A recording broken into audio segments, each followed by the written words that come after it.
듣다가 또 힘을 얻는 이 시간 되어지길 바랍니다. 우리 옆 사람과 인사합시다. 잘 오셨습니다. 새해가 벌써 한 달이 지났죠? 그래도 한번 합시다. 새해 복 많이 받으세요. 복 받으러 가면은 다 좋아들 하세요. 복자만 들어갔다면 다들 좋아하셔요. 그래, 복 받아야죠. 그래, 오늘 미가서 5장 날씨가 많이 추워졌는데요. 간단하게 할 수 있도록 하겠습니다. 자, 미가서 5장은요. 저 이제 미가서를 이렇게 준비하면서 미가라고 하는 선지자는 다 선지자들의 특징이 있잖아요. 참 미가 선지자는 좀 뭐라 해야 될까요? 성품적으로 상당히 아주 세밀하고 뭐 선지자들이 다 영적인 기품은 그건 기본이지만은요. 그렇지만은 미가 선지자도요. 성품적으로 참 영성이 깊은 그러한 선지자이다라는 생각을 많이 하게 되고요. 특별히 미가하면 특징이 우리가 지난주에도 말씀드렸습니다마는 5장 2장에 나오는 5장 2절에 나오는 메시아가 베들레헴에서 과거의 이름은 에브라다죠. 에브라다라고 하는 지명인 이 베들레헴에서 태어날 것을 예언했던 아주 구체적으로 예언했던 그런 선지자였습니다. 그래서 그 예언이 기록된 장이 바로 오늘 미가서 5장입니다. 4장에서는 마지막 때에 세워질 메시아의 나라에 대해서 중점적으로 얘기했죠. 메시아의 나라라고 하는 것은 크게 두 가지라고 할 수가 있어요. 첫 번째는 메시아이신 예수님께서 오셔서 그가 다스리는 나라를 이야기하고 있죠. 첫 번째 나라가 어떤 나라입니까? 교회입니다. 교회를 세우시고 교회 시대의 교회를 이야기하고 있고요. 그다음에 두 번째는 어떤 나라일까요? 천년왕국, 주님의 나라, 천년왕국이죠. 메시아의 나라 하면은 우리는 천년왕국만 생각하지만은요, 그렇지 않습니다. 메시아이신 예수님께서 이 땅에 오실 때부터 주의 나라는 시작이 된 것이죠. 이제 그러나 다시 오셔서 세워질 주의 나라가 있지만 그 전의 나라를 우리는 상징하는 것이 바로 주의 나라를 상징하는 것이 교회이지요. 그래서 이 시대를 우리는 교회 시대, 예수님의 초림에서 재림까지를 우리는 여러 가지로 말을 하지요. 뭐 교회 시대라고 하지만 성령 시대라고 그렇게 이야기도 하고 있죠.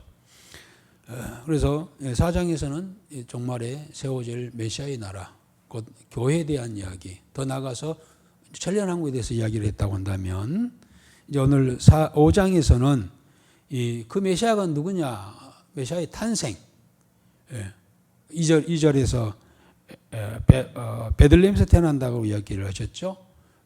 탄생하신 메시아. 우리 그때는 이름을 말하지 않았잖아요. 메시아라고 했죠. 구원자, 구세주. 그러나 이제 그가 태어나시면서 이름을 가지고 오셨죠. 누굽니까? 누구? 예수라는 이름을 가지고 태어나셨죠.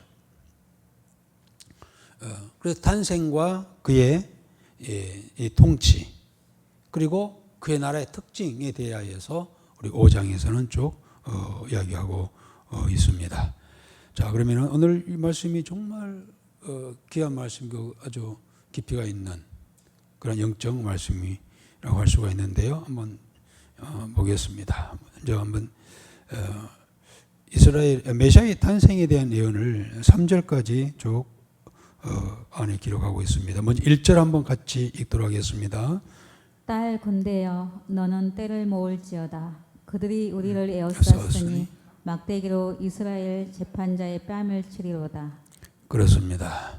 지금 상황을 이야기하고 있어요. 앞으로 구약 시대를 이야기하고 구약의 미가 시대 이후 곧 북이스라엘과 남유다에 대한 이야기라고 할 수가 있겠죠. 이들은 이 우번에 보면 막대기로 이스라엘 재판자의 뺨을 치리로다라고 했습니다.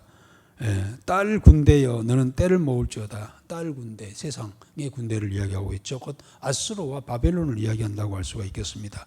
그들이 북이스라엘과 바빌론을 에워싸고 그리고 누구를? 이스라엘 재판자의 뺨. 재판자가 누굴까요? 지도자 또는 왕. 우리가 북이스라엘이나 남유다 그 북이스라엘 아수르에게 남유다는 특히 남유다가 바빌론에 끌려가는 과정에서 마지막 그 시드기야와 왔던 경우는 정말 곤욕을 치르잖아요. 쇠고랑이 채워서 끌고 이렇게 가는 그런 모습을 봤습니다만은 그러한 고난이 있게 될 것을 지금은 앞으로 그렇게 그러한 세상에서 멸시와 고난을 받게 될 것이라는 것을 먼저 이야기합니다. 그러나 미가가 이야기하고 싶은 것은 그 이야기가 아니죠. 2절입니다. 한번 읽어봅시다. 베들레헴 에브라다야 너는 유다 족속 중에 작을지라도 이스라엘을 다스릴 자가 내게서 내게로 나올 것이라. 그의 근본은 상고에 영원에 있느니라. 그렇습니다. 1절에 그렇게 이스라엘의 지도자와 왕들이 그런 세상 군왕들에 의해서 그러한 물론 자신들의 제약으로 인하여서 그렇게 됐죠. 모욕을 당하고 고난을 당하고 또 멸시와 그 천대를 받고 할 수밖에 없다 할 것이다. 그러나 그래서 하나님께서는 이 메시아를 보내시겠다라고 이렇게 약속을 하지요. 그러면서 정확하게 그가 태어날 장소 베들레헴 에브라다 라고 했습니다. 사실 예수님께서는 이 베들레헴에서 태어나셨죠. 이 에브라다는 과거에 구약의 창세기에서 언급될 이 지역을 언급할 때 에브라다라고 그렇게 불렀습니다만 나중에 베들레헴으로 이제 고치게 되었죠. 그런데 이곳은 아주 작은 마을이란 말이죠. 그런데 그 작은 마을에서 이스라엘을 다스릴 자가 내게서 나올 것이라. 우리 말에 그 개천에서 영이 날 것이다. 뭐 이렇게 비유가 맞을지 모르겠습니다만은요. 그래요. 아주 작은 곳. 또 이 과거의 에브라다, 이 베들레헴은요. 이 창세기나 여러 곳에 보면은 이 상당히 역사적으로 슬픔과 한이 많았던 그러한 장소이기도 하죠. 그러나 에브라다가 작다라고 했는데 무슨 크기도 작지만은 사실 보잘것없는 비천한 보잘것없는 그런 상태를 이야기하고 있습니다. 예루살렘과 같은 큰 도성에서 메시아가 나신 것이 아니라 베들레헴 아주 이름도 없는 아주 저기 어디랄까 뭐 하순 뭐 저기 뭐 담양 이런 작은 기왕이면 강주가 서울에서 뭐 서울 출신하면은 그럴듯하다 뭐 할 수 있겠지만은 그 벤두리 뭐 어디 작은 동네에서 태어났다면은 거기서 뭐 무슨 선한 것이 날 수 있어 뭐 이렇게 할 수 있겠지만 그가 베들레헴에서 태어났다는 것은 뭐 보잘것없는 누구 관심도 없는 비천한 그런데 예수님은 꼭 가실 때마다 그렇게 아주 이름도 없는 곳에서 사셨어요. 두 번째 사셨던 이제 베들레헴에 태어나셨고 사신 곳이 어디죠? 사신 곳이 안권사님 예수님 어디서 사셨죠? 안 가봐서 모르시죠? 나는 갔다 왔기 때문에 아는가? 아이고 나사렛 나사렛 그 촌동네 저 북쪽 갈릴리 호수 북쪽에 있고 그 옆에 아주 이름도 없는 작은 시골 마을. 그래서 나중에 예수님께서 메시아라고 할 때 사람들이 뭐라 했나요? 그 예루살렘 사람들이 도시 사람들이 아이고 그 시골에서 무슨 선한 것이 나와. 에? 이렇게 놀랬잖아요. 그렇습니다. 예수님은 왜 그렇게 베들레헴, 뭐 나사렛, 뭐 이런 동네와 관계가 있었을까? 그것은 이제 예수님 오셔서 하시는 이제 행적을 보면 알 수가 있어요. 예수님 누구와 친하셨죠? 누구와? 왕들하고 제사장, 뭐 그 당시에 정치 권력자들, 바리새인들과 지냈습니까? 아니요. 소위 비천한 자들. 12 제자들도 보면은 7명이 다 갈릴리 출신, 어부 출신. 12명 중에 똑똑한 출신, 여자가 괜찮은 출신이 하나 있었죠, 지역에. 저 예루살렘 출신. 누구였어요? 예루살렘 출신이 누구예요? 안고사님 빨리 말해봐. 몰라요? 아이고, 내가 여러 번 말했는데 가룟 유다. 가룟 유다는요 출신 성분이 아주 좋아요. 아주 우리 말하면 서울 출신이요. 나머지는 저기 강주 밑에 있는 뭐 담양, 뭐 나주 출신. 더 가서 저기 뭐 해남, 뭐 비하한 것은 아니지만.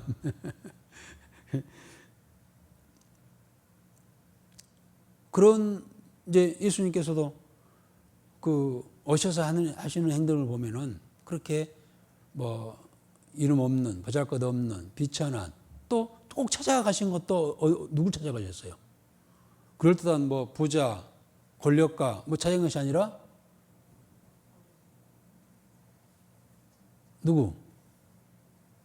병든 자, 없는 자, 굶주린 자. 가장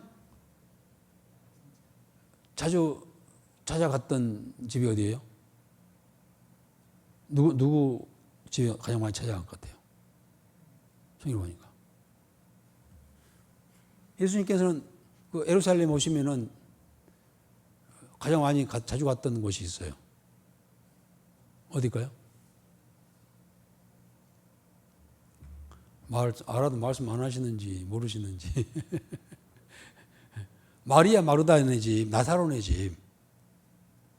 엄마, 부모도 없는 고아들. 그것도 그 지역이 그들이 살던 동네가 무슨 동네예요? 베다니.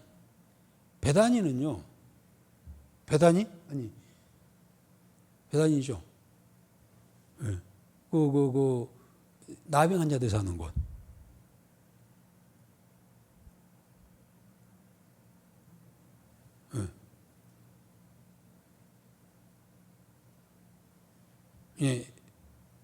그 부모도 없는 고아, 세 남매가 살고 있는 나사로 가정을 자주 가셨잖아요. 이게 병든 자들, 가난한 자들, 없는 자들, 뭐 이런 데를 찾아가시 하셨죠. 그런데 그 태어나신 것도 베들레헴, 사신 것도 저 촌동네 나사렛. 그가 이제 오셔서 자주 갔던 것도 그렇게 아주 아무튼 그렇게 하실 것을 그가 태어난 베들레헴을 이라고 하는 것을 통하여서 우리가 알 수가 있는 그런 본이라고 할 수가 있겠습니다. 그러나 그분은 누굽니까?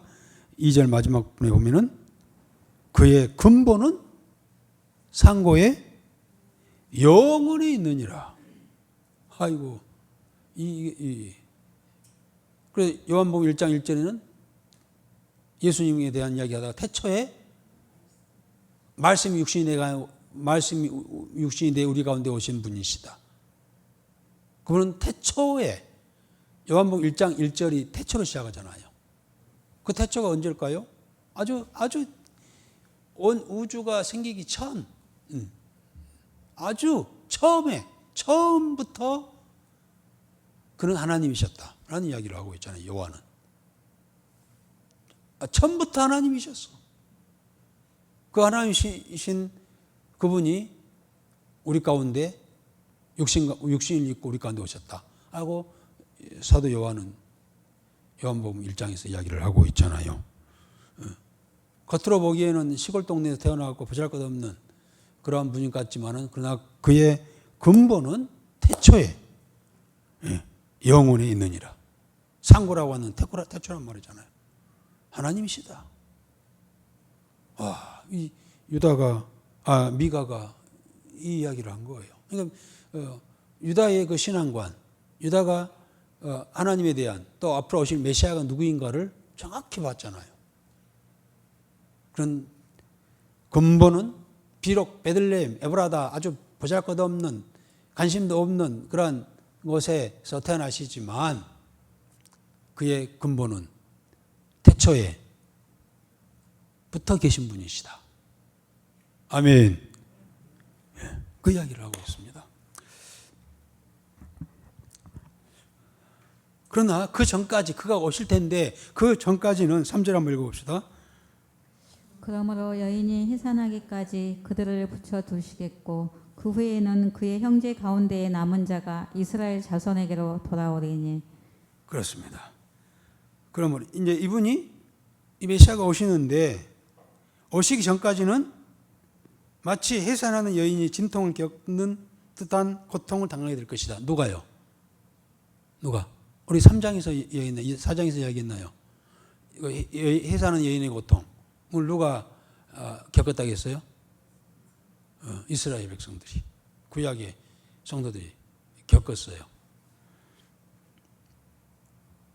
그래서 이 메시아가 오시기 전까지는 이스라엘은 마치 해산하는 여인이 진통을 겪은 듯한 그런 고난을 당할 것이다. 물론 자기 죄로 인해서 그랬지만은 북은 아수르에게, 남은 유다에게. 그리고 그 외에도 아수르, 바벨론, 또 페르시아 뭐 이런 나라에 의해서 얼마나 고통을 받았습니까? 그런데 알고 보면은 그들은 메시아를 탄생시키기 위한 하나의 해산의 수고의 고통이었다. 이 오묘한 말씀을 좀 우리 정원사님은 좀 깨닫고 계실까요? 알고 계세요? 성경을 읽으면 읽을수록요, 특히 선지서를 통해서 더 깊이를 알게 되는 그런 기회가 됐습니다만은 아무튼 오실 것에 대해서 미가는 예언을 하고 있습니다. 그러면 그가 오셔서 무슨 일을 할 것인가? 무슨 일을 하실 것인가? 4절부터 9절까지 쭉 나와 있습니다만은 먼저 우리 4절 한번 읽어봅시다. 4절 6절까지. 그가 여호와의 능력과 그의 하나님 여호와의 이름에 위엄을 의지하고 서서 목축하니 그들이 거주할 것이라. 이제 그가 창대하여 땅 끝까지 미치리라. 이 사람은 평강이 될 것이라. 아수르 사람이 우리 땅에 들어와서 우리 궁들을 밟을 때에는 우리가 7 목자와 8 군왕을 일으켜 그를 치리니 그들이 칼로 아수르 땅을 항폐하게 하며 니므로 땅 어기를 항폐하게 하리라. 아수르 사람이 우리 땅에 들어와서 우리 지경을 밟을 때에는 그가 우리를 그에게서 건져내리라. 그렇습니다. 그분은 그가 오셔서 4절이죠. 여호와의 능력과 그의 하나님 여호와의 이름의 위엄을 의지하고 서서 목축하니. 자, 메시아가 오셔서 어떻게 일하신다고요? 여호와의 능력과 여호와의 이름의 위엄을 의지하여 목축한단 말은 양떼들을, 나라를, 백성들을 다스릴 것이다 라고 이렇게 예언을 하고 있습니다. 그는 그럼 다스리는 방법이 뭐냐? 그럼 그 여호와의 능력과 그의 하나님 여호와의 이름의 위엄을 의지하고, 세상의 어떤 방법이나 권세나 그런 세상적인 방법으로가 아니라 오직 하나님의 방법으로, 하나님의 능력으로, 하나님의 그러한 권세, 위엄으로 하실 것이라는 겁니다. 그런데 하나님의 위엄과 권세가 뭘까요? 뭘 같아요? 이 세상에서 가장 큰 힘이 어떤 힘일까요? 누굴까요? 총칼을 들고 나폴레옹이 가장 강했습니까? 세상 권세, 왕들이 말과 이 병거, 요즘 말하면은 뭐 탱크, 뭐 원자폭탄, 뭐 이런 나라들이 이런 게 강할까요? 우리는 지금 사실 온 세계 인류가 이 뭡니까?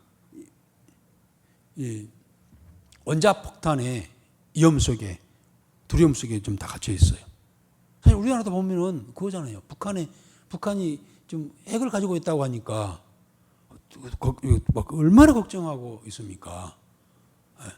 그러니까 온 세계가, 온 인류가 지금 이 핵 위험 속에 갇혀 있어요. 이 핵이 제일 힘이 쓸 거라는 거예요.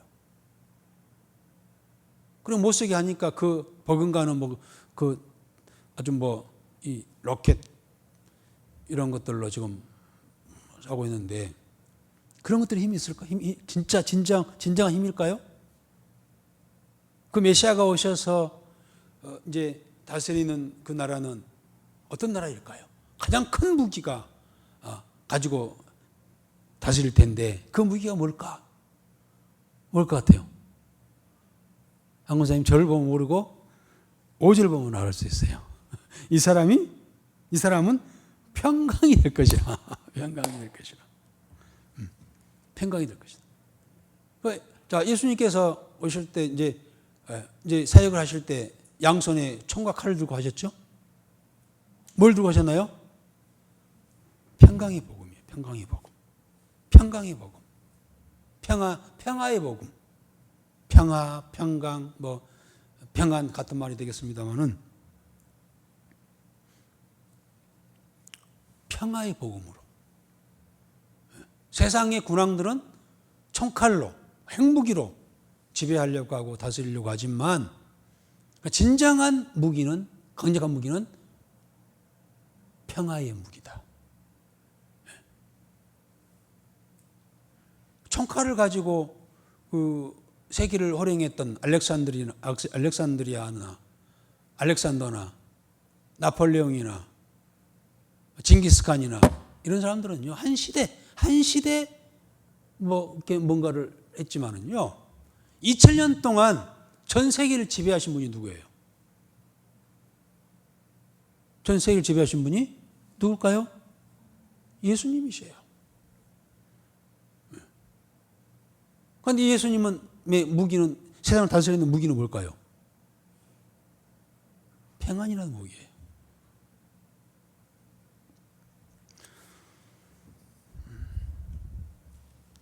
그래서 그 백성들에게 평강, 평안. 그래서 예수님께서 사람들을 만날 때마다 뭘 물어보셨죠? 뭘 이렇게 찾아보셨죠? 너에게 평강이 있느냐? 너가 부활하신 후에 제자를 찾아가서 가장 먼저 하신 말씀이 평안하뇨? 평안하뇨? 라고 물어보십니다.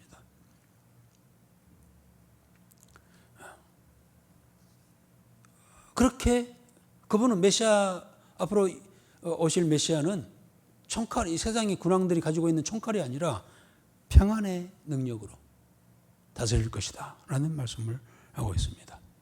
뿐만 아니라 여기 이제 중간에 보면은 이 7목자와 8군왕을 일으켜 그들을 치리니 그들이 칼로 아수르 땅을 항폐하게 하며 니므롯 땅 어기를 항폐하게 하리라. 자, 이것은 이제 그래서 7목자와 8군왕이 누군가, 이것은 어떤 특정한 어떤 인물이라기보다는 여러 왕들이 구체적으로 어떤 왕을 가리키는 것이 아니라 여러 명의 지도자들이에 대한 이야기를 하고 말하고 있죠. 그리고 이제 그분으로 인하여서 7절에 보면은 남은 자들이 그와 함께 할 거다라는 겁니다. 남은 자들이. 7절 한번 읽어봅시다. 야곱의 남은 자는 많은 백성 가운데 있으리니 그들은 여호와께로부터 내리는 이슬 같고 풀 위에 내리는 단비 같아서 사람을 기다리지 아니하며 인생을 기다리지 아니할 것이며. 그렇습니다. 이제 메시아가 오셔서 그 후로 평화의 무기를 가지고 오셔서 다스릴 텐데, 남은 자들이라고 하는 것은요, 그와 함께하는 자, 그와 함께하는 남은 자, 그와 함께하는 자, 그와 함께한다고 했을 때 예수님께 오셔서 그와 함께 했던 자들이 누굴까요? 그래요. 12명이고 이 마가다락방이 120명이라고 할 수가 있겠죠. 구체적으로 남은 자들이라고 하는 것은 이제 그 구약의 온갖 시련과 훈련과 단련을 거치고 이제 메시아 시대가 왔을 때 그에게 찾아왔던 자들이 누구냐? 그와 함께 했던 자들이 누구냐? 마가다락방에서 성령을 받은 자, 12제자를 비롯한 120명의 성도들이 결국 남은 자들이었다는 겁니다. 물론 숫자적으로 120명이 아니라 누구든지 그를 믿는 자, 그를 믿는 자들, 오순절날 성령을 받고 그 성령으로 인하여서 그에게 찾아온 자들. 베드로가 나가서 한번 있을 때마다 3,000명, 5,000명이 이렇게 돌아왔다라고 그렇게 했잖아요. 그들은 이제 남은 자들이라는 겁니다. 이들을 갖다가 7절에 보면 이슬 같고 풀 위에 내리는 단비 같아서라고 그렇게 했습니다. 이슬 같고 풀이. 그러니까 이렇게 표현을 했으니 참 읽어서는 무슨 말인지 모르겠죠. 이들은 누굴까? 이슬 같고 풀 위에 내리는 단비 같아서 이들은 사람을 기다리지 아니하며 인생을 기다리지 아니할 것이며. 자, 여기서 이슬과 단비는 생명을 이야기하고 있어요. 우리가 초목이 살아나고 우리가 살 수 있는 것도 뭡니까? 비와 이슬. 비와 이슬이 없으면은 살 수가 없잖아요. 우리 인간이. 또 모든 만물이 살 수가 없어요. 그래서 단비와 이슬은요, 생명을 가리키고 있어요. 곧 이슬 같고 풀 위에 내린 단비 같은 자가 누구일까?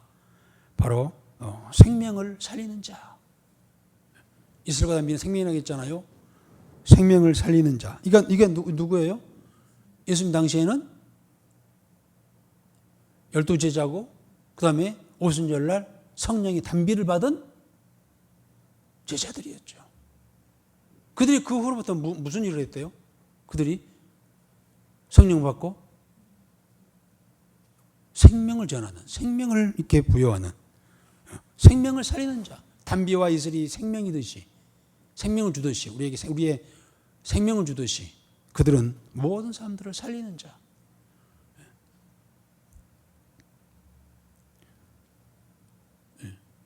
그래서 나는 참 작년과 올해 나는 우리 교회 주제를 잘 정했다고, 표를 잘 정했다고 생각합니다.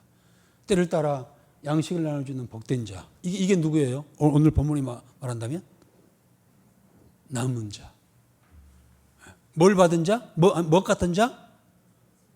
단비와 이슬 같은 자. 우리 항문사님 같은 자. 성령 받고 주의 주신 생명으로 살아가고 또 생명을 나누고 전하고 가르쳐주는 그러한 단비와 이슬 같은 자.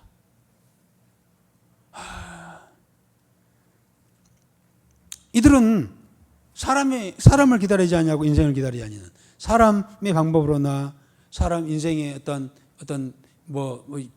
지식과 지혜로 하지 아니하고, 아까 5절에서 4절에서 했죠. 여호와의 능력과 그의 하나님 여호와 이름의 이음을 의지하고. 성령의 사람. 우리가 다시 좀 이름을 바꿔야 될 것 같아요. 우리가 성도를 볼 때 당신은 이슬 같은 사람입니다. 당신은 단비와 같은 사람입니다. 라고 이렇게 불렀으면 참 좋겠어요. 왜요? 왜 그런다고요? 이슬과 단비는 생명을 주는 것이기 때문에, 복음을 전한 자, 복음을 가르치는 자, 때를 따라 양식을 나누어주는 자는 이슬과 같고 단비와 같은 자.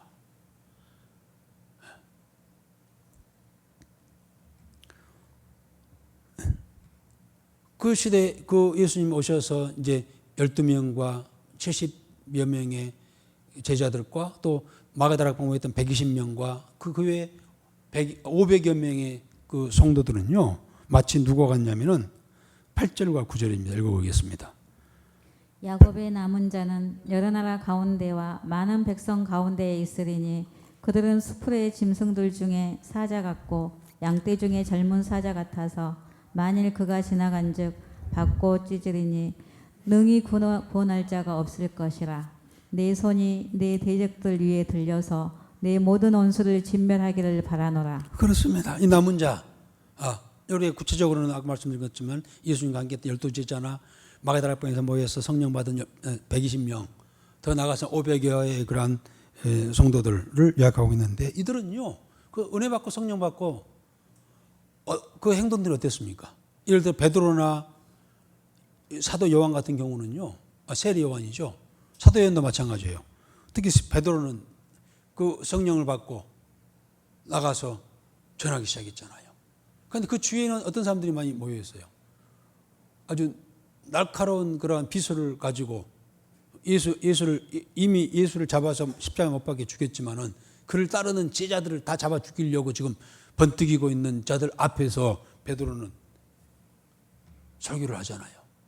당신들이 죽인 예수는 바로 미가 선지자가 예언했던 그러한 메시아예요.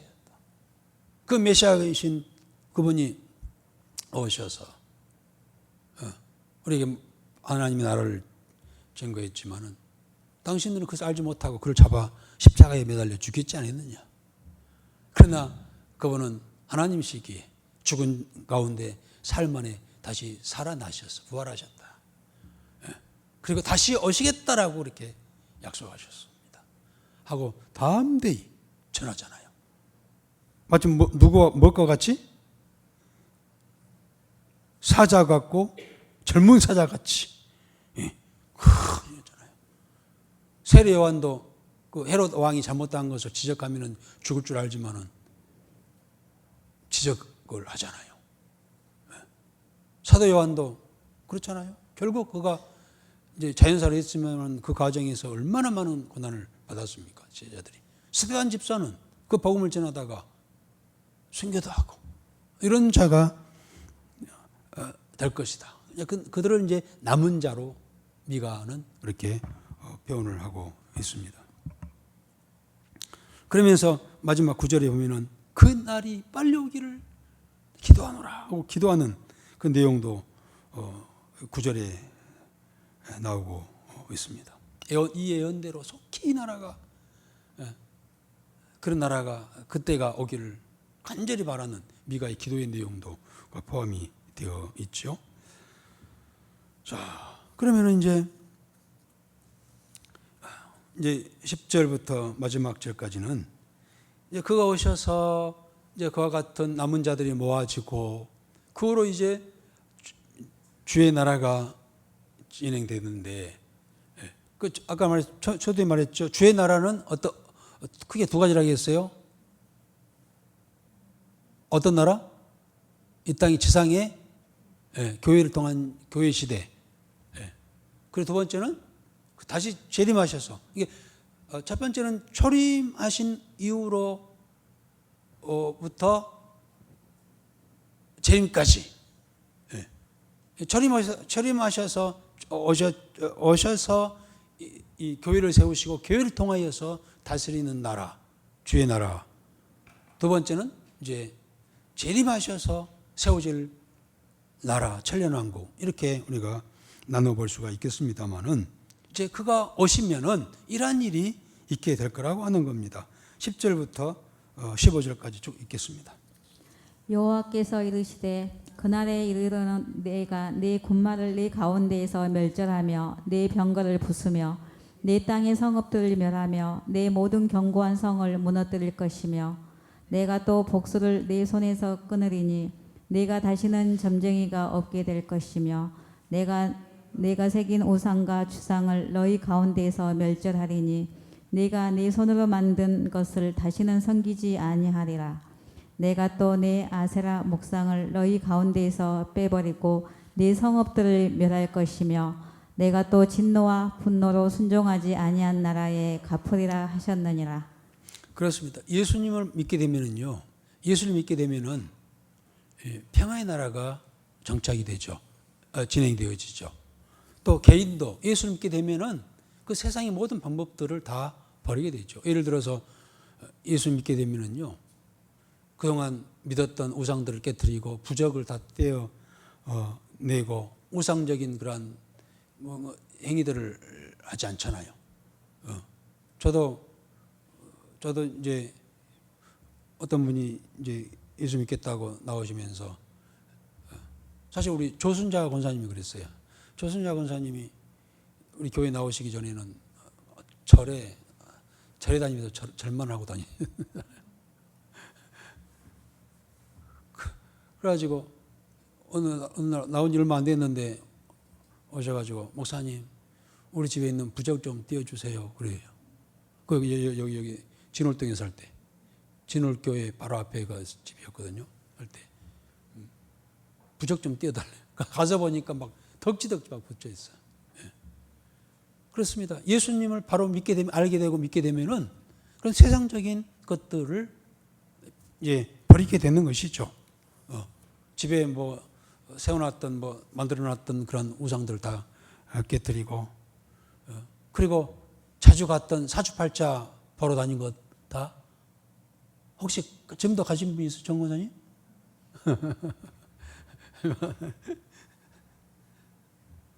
점집 다녔잖아요. 우리 예수 믿기는 점장이 다녔잖아요. 사주팔자 봤잖아요. 장로님 보셨죠? 한 번도 안 봤어요? 따라오셨어요. 네. 한번 보시진 않을 거예요. 누가 보셨을 것 같다가? 네? 한 권사님 한 번도 안 보셨어요?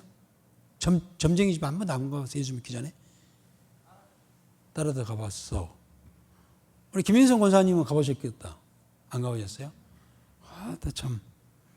누가 가본 사람 손들어 봐요. 그래.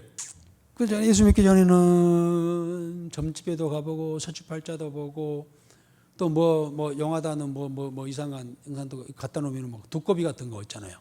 돈 많이 부자 된다고 뭐 두꺼비 갖다 놓으면 부자 많이 된다고 부엉이 이거 뭐 갖다 놓으면은 이런 거 막 많이 했잖아요.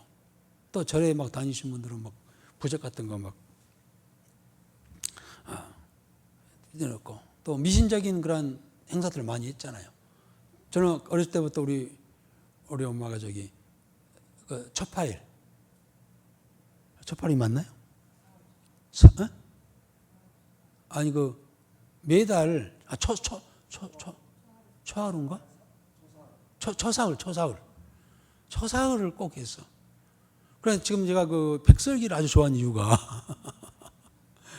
초사흘 아버지가 이제 가게를 하셨기 때문에 꼭 초사흘만 되면은 이 백설기 떡을 해가지고 꼭 그 시루차 머리에 이고 그 시내까지 가셔서 이제 가게다 놓고 이제 뭐 제사도 아니고 뭐야 그게. 저 어렸을 때 했어요. 그래서 내가 그 떡을 많이 먹어가지고 지금도 떡 중에 제일 맛있는 좋아하는 떡은 백설기예요. 하얀 떡. 그런 거 했잖아요. 또 그 외에도 뭐 그런 미신적인 행위를 많이 했잖아요.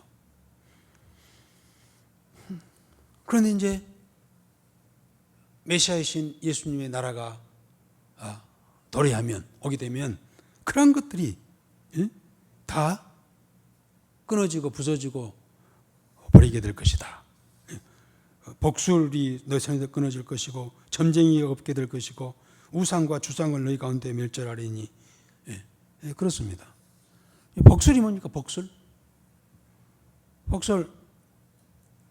복술자들 보면은요 무슨 뭐 콩 같은 것도 갖다 놓고 뭐 반지 같은 거 막대기 같은 거 들고 막 탁 던져가지고 딱 그거 보고 뭐 흉을 뭐 판단하는 뭐 이런 것들 있잖아요. 그다음에 점쟁이는 말 그대로 미래를 이야기한다는 거예요. 그런데 점쟁이의 가장 약점이 뭐냐면요. 가장 장점은 미래를 이야기한다고 한 것이지만은요. 점쟁이의 가장 약점은 미래를 알지 못하는 거예요. 그 누구도 미래를 알지 못해요. 오직 미래는 누구에게? 오직 하나님께 있어요. 그 미래를 이야기한다는 것은요. 이 세상에 누구도 미래를 말할 수 없고 알 수도 없고 말할 수도 없어요. 그건 누구만 말할 수 있어요? 하나님만이. 그런데 거짓말로 미래를 말한 자가 있어요. 누굴까요? 그게 사단이죠. 사단이에요. 그냥 점쟁이들은요, 이 사단의 사주를 받은 자. 그러니까 점쟁이도 아무나도 할 수 있는 게 아니에요. 사단이 보낸 귀신 들린 자가, 귀신의 영을 받은 자가 점쟁이 할 수 있어요. 귀신도 세 종류의 점쟁이도 세 종류의 점쟁이가 있어요. 하나는 배워서 하는 점쟁이가 있고, 두 번째는 그랬죠. 세습. 엄마가 점쟁이여가지고 자기도 그 가업을 잇나요? 세습에서 점쟁이한 사람이 있어요. 세 번째는 진짜 신 들려서. 신 받은 거 뭐라고 하죠? 뭐라고? 그거 받아가지고 한 사람이 있었어.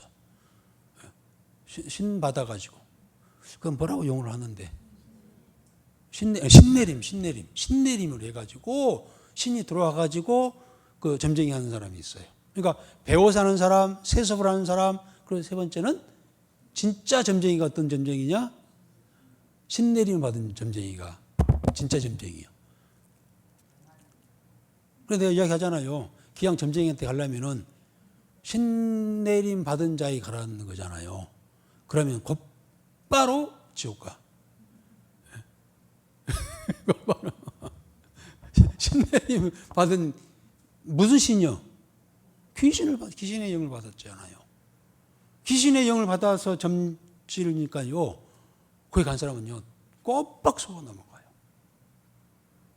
진짜 같이 이야기해요. 진짜 같이. 좀 배워서 한 사람이나 세습을 한 사람들은 어설퍼. 그러니까 갔다가도 그냥 안 믿고 돌아온 사람도 있는데, 신내림을 받은 자에게 가가지고 이 점쟁이한테 가면은요, 곧바로 지옥 가네. 진짜 같처럼 이야기하니까 어떻게 그렇게 귀신처럼 과거의 일을 다 말합니까? 이 점쟁이는 과거에 당신은 이러한 일이 있었어요. 진짜네. 진짜야.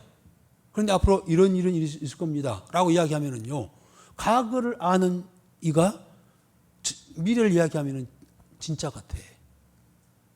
그러니까 거기에 빠지는 거예요. 그런데 그 미래는 어떤 미래예요? 거짓말이야. 귀신이 하는. 신내림을 받은 귀신이, 신받은 그 신이, 그 선생님, 성신이 들어갔겠어요? 귀신이 들어갔지? 그 귀신이 하는 일이 뭡니까? 귀신은 도둑질하고 죽이고 멸망시키려고 갔다고 했잖아. 요한복음 10장에. 죽이려고 그렇게 이야기하는 거예요. 그런데 아무튼 과거의 이야기는 귀신처럼 이야기를 해. 알고 있어. 사돈네 팔촌이 어떻게 했고, 죽을 때 어떻게 죽었으며, 다 이야기하는 거야. 그런 말을 하면 안 넘어가겠어요? 넘어가요. 그런데 그가 당신의 미래는 이럴 겁니다 하고 하면은 아주 곧박 거기에 쏘아 나가는 거예요. 그래서 찾아가려면 신접한 무당을 찾아가되, 그 무당 찾아가서 만나면은 곧바로 지옥 가네. 이게 점쟁이에요. 그리고 우상과 주상. 우상은 다 알겠습니다만, 형상 만들어서 하는 거. 주상은 뭘까, 주상. 고대 로마나 그리스에 가면은요, 이 건물에 기둥들이 막 있잖아요. 거기 보면 뭐가 있어? 어떤 신들이 조각게 돼 있어요. 그게 주상이에요, 주상. 기둥. 신전을 세울 때 기둥을 세우잖아요. 거기는 다 그 신들이 그려져 있는데 그것을 섬기는 거야. 신상, 주상.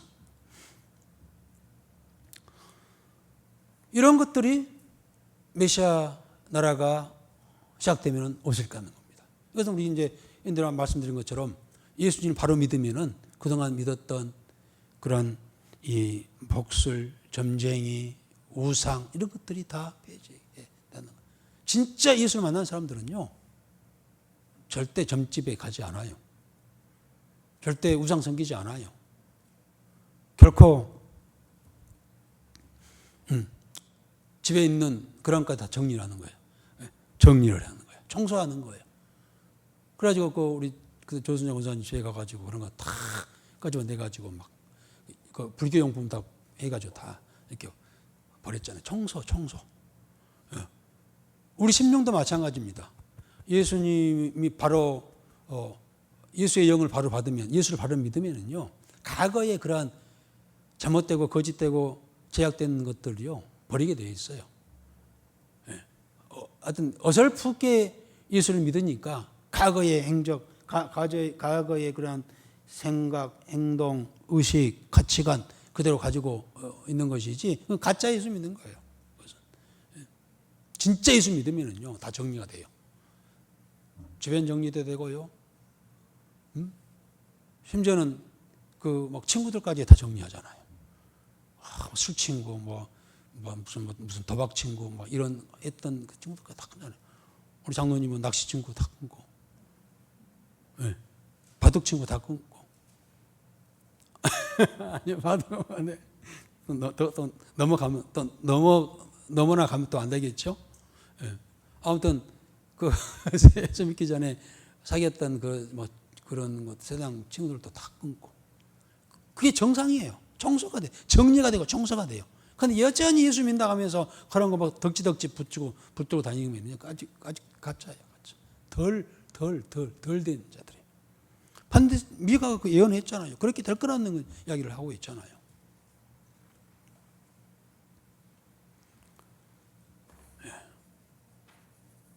이 이야기를 미가는 하면서 지금 현재의 이스라엘 백성들에 대한 이 말씀을 선포하면서 그런데 앞으로 몇십 년 또 백 몇십 년 후에는 어떤 일이 있나요?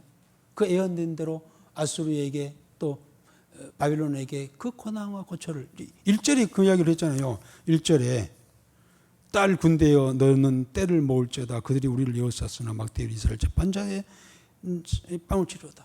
이 세상의 이 딸들, 세상의 권세자들, 그 아수르와 바빌론에 의해서 수없이 그 순환을 받았지만은 메시아가 오시면 우리를 통치하실 것이고 그들을 다 제거할 것이며 할 뿐만 아니라 그의 나라가 오면은 이러한 과거에 잘못된 것들이 다 정리되고 그가 구체적으로 얘기했습니다. 복술이나 점전형이나 우상이나 주상들이 다 멸절될 것을 이야기하고 있습니다. 그리고 평화의 나라가 있을 것이다. 그의 메시아의 최고의 무기는 평화와 평안이다. 그러니까 예수님을 바로 믿으면은요 반드시 찾아온 첫 번째 찾아온 것이 뭘까요? 평안의 영이에요. 평안의 영. 평안의 영이에요. 예수님께서 아까 말씀드렸습니다만은 부활하신 후에 제자들 40일 동안 계시면서 제자들 찾아다니면서 하셨던 말씀이 뭡니까? 점검했던 것이 평안이 있느냐, 평안하느냐 물어봤어요. 내가 지금 예수를 믿는다고 하지만은 내 마음에 평안의 나라가 임하지 않았다면은요, 다시 생각해야 돼. 진짜 바로 된 예수를 믿고 있는가? 바로 예수 믿고 있는가? 예수 믿는다고 하면서 마음속에 늘 극심, 걱정, 염려, 두려움이 찾아 안 올 수가 없어요. 그런데 그게 계속 여기에 머물러 있다고 한다면은요, 그것은 예수의 영이 아니에요. 예수의 영이, 우리가 예수를 바로 믿으면 그 예수의 영, 성령이 우리에게 임재하시고 그 성령은 평안의 영, 평화의 영, 평안의 영. 풍랑 속에서, 아까 우리 장군사님 기도 중에 폭풍 속에서 또 그를 다스렸던 예수님. 그래요. 갈릴리 바다를 지나가는데 폭풍이 쳤잖아요. 그런데 예수님이 그 밑에 주무시고 계셨잖아요. 제자들은 난리야. 이게 이제 월요일 날 새벽 기도 마태복음 몇 장이었죠? 8장이었나요? 8장에 나오는 말씀이었어요. 그 말씀을 인용해서 기도에 아까 하신 것 같던데.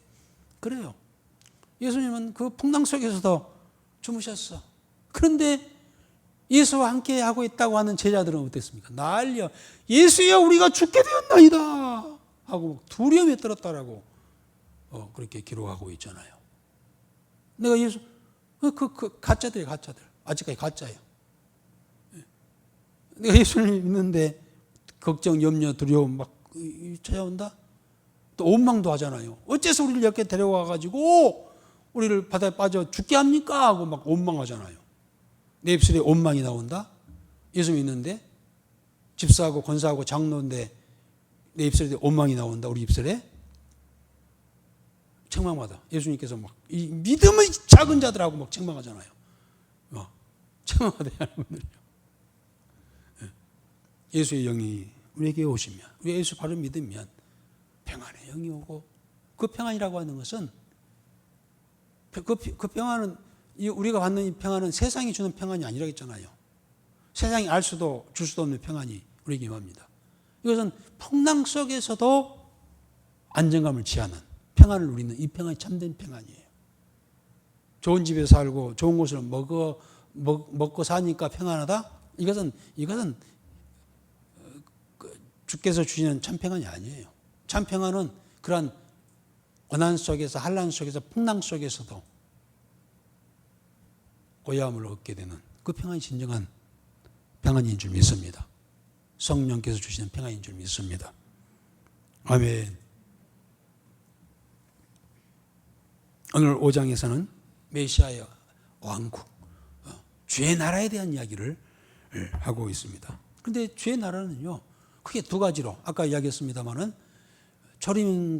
초림에서부터 재림까지를 우리는 이 은혜의 왕국이라 이렇게 부를 수 있어요. 은혜의 왕국. 교회 시대죠. 교회 시대는 은혜의 왕국이에요. 그러나 이 영광의 왕국이 있어요. 영광의 왕국은 언제일까요? 지금 재림하셔서 이루어지는 천년 왕국을 영광의 왕국이라고 할 수 있습니다.